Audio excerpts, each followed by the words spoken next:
What's up, YouTube? It's Credit Guy Frank here, coming to you today with a very and yet again another informative video.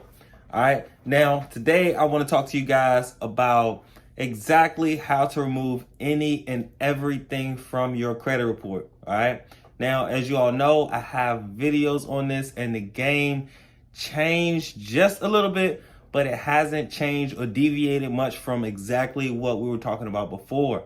All right, so please, guys, do not allow all of this different information deter you from just understanding the simple basics on what you're doing and why.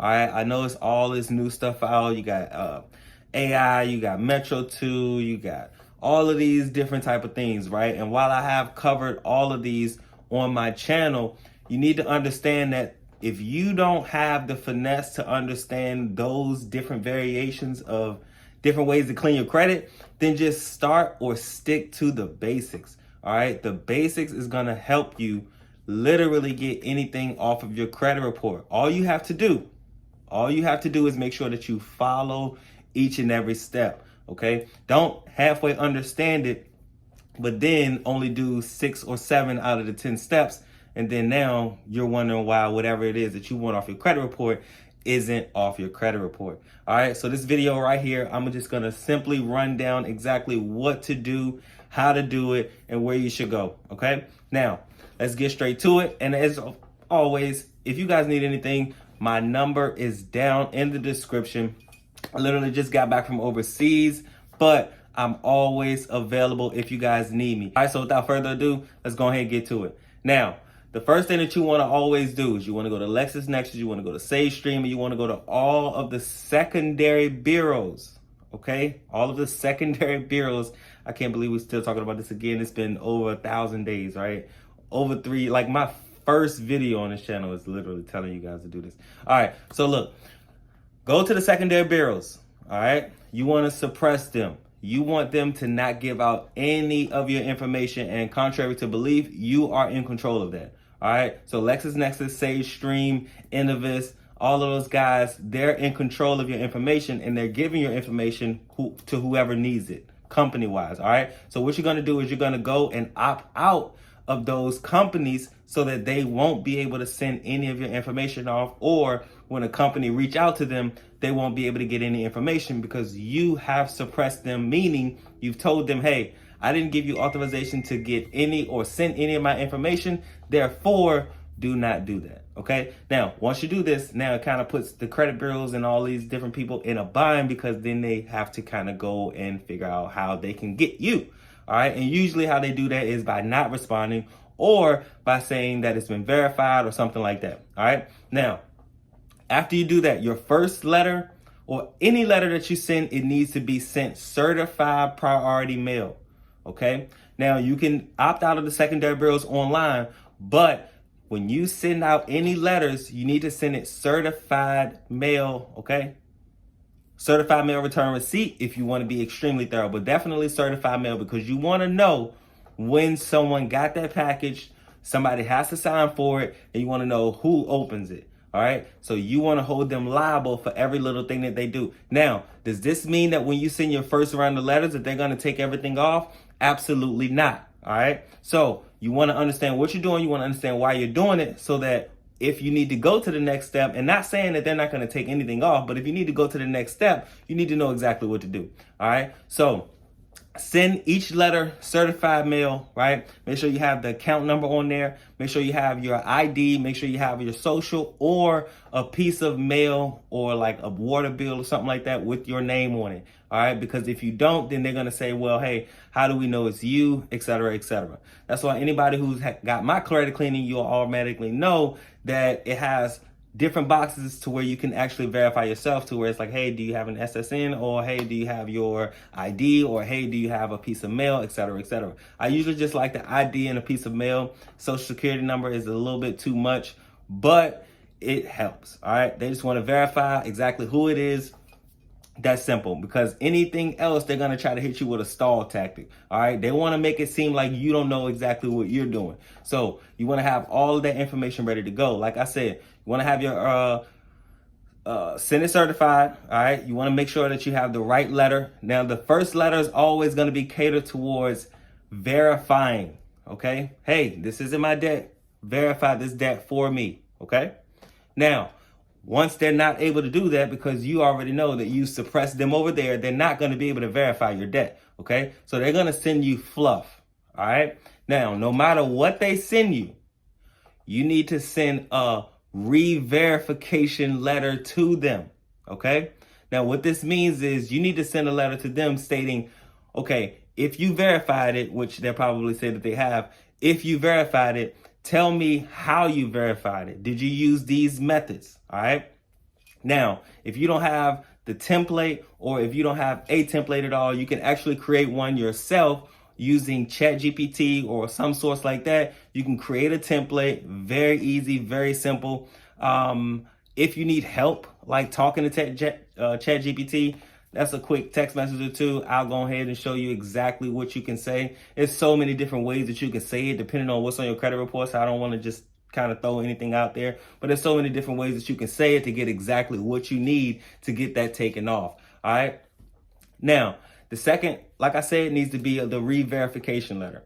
All right. The third one needs to be an affidavit.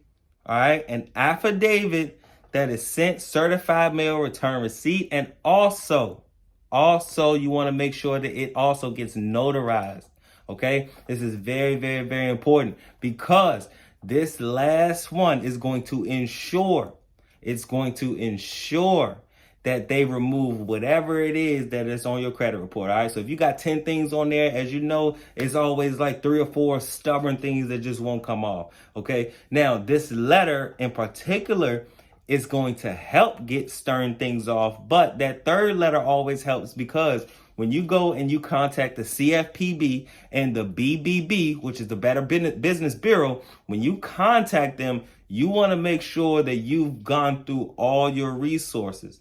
All right. You can't just send one letter and then now all of a sudden you're contacting the CFPB. Now you have to send multiple letters because once you contact them, you want to make sure that you went through all of the steps. All right. Once you go through all of the steps, then the CFPB is going to take care of everything else. So this is why it's extremely important that you keep records, keep documentation of everything that you sent, whether it's for you, whether it's for a client. You want to make sure you keep all of these things because these are some of the things that you're going to upload to the CFPB and the BBB. And then once they get a record of everything that you've been doing the last 60 days, the last 90 days, then they'll go ahead and do whatever it is that you need them to do. But like always, guys, it takes time. You know, I got that 90-day rule. It takes time. Yes, some things can come off in 20 days. Yes, some things can come off in 45 days. But if you know what you're doing or you don't know what you're doing, take advice from somebody who knows to have a 90-day rule in your head because nothing is worse than thinking that something is going to come off in 35, 40 days and it's going to come off in 68 days. All right. It's a little annoying. I get it. If I were you, I would kind of be annoyed too, just having that thought because I know how impatient we can be. I know how quick we want to do certain things, but this is very, very, very important, guys. You guys get on this. Hopefully we'll have a completely new system and just everything's been kind of crazy lately due to I don't want to put things on presidential things and things like that, but it is a big difference. And I, of course, talk to a lot of people that are in different areas, different sectors in the world, especially in finances. And there's been a big difference. There's been a big change. You know what I mean? Like what we have going on right now, they don't want you to have businesses. They don't want you to I don't want to say they don't want you to succeed, but you can kind of look at the landscape of everything and you tell me what it looks like. Was your life better in 2020 or 2019, or was your life better now today? All right. Now, of course, we already spoke about this a long time ago, which is kind of why I don't really make as much videos because I've been kind of like in and out the country, kind of really trying to figure out what it is that I want to do, where it is that I want to be. But hopefully, this November things will change. Those banks will open back up for small businesses and things like that. And we can really get into the nitty gritty of a lot of things.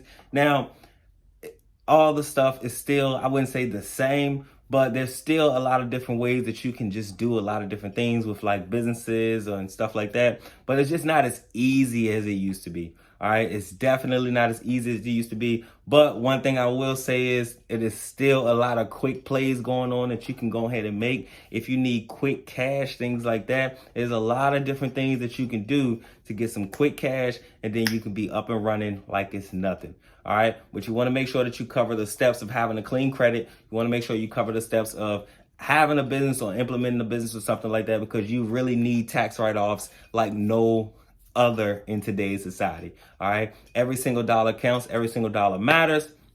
Once again, like I said, if you need any type of help, if you need any type of assistance, and that goes for credit cleaning, credit building, business structuring, age corps is still definitely popping. They really provide the most money, especially now, because without the age, it's really, really hard to like kind of like get things without having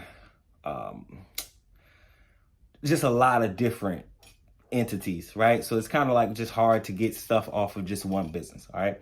So it's Credit Guy Frank here, coming to you today with a video. I missed you guys. Drop them comments, man. Let me know what's going on, what you guys want me to talk about, or what I should be talking about in general. It's good talking to you. Hear from you soon. Peace.